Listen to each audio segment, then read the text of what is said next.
నమస్కారం. సుప్రభాత ఘంటారావానికి స్వాగతం. ముందుగా ప్రధానాంశాలు.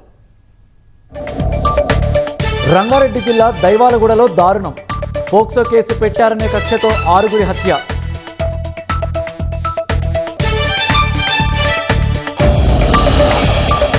బాధిత బాలిక ఆమె తల్లి నాయనమ్మపై కత్తితో దాడి. తన భార్య 2 పిల్లల్ని సైతం చంపిన నిందితుడు.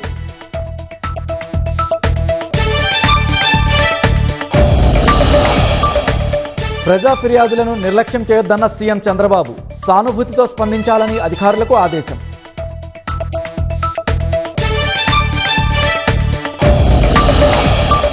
బ్రాహ్మణి స్టీల్స్ నుంచే జగన్ అవినీతి సామ్రాజ్యానికి పునాది. గాలి జనార్దన్ రెడ్డి భూ కబ్జాల వెనుక కూడా ఉన్నారన్న ప్రభుత్వం.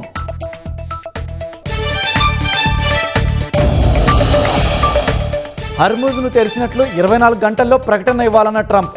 లేదంటే భీకర దాడులు చేస్తామని ఇరాన్కు హెచ్చరిక.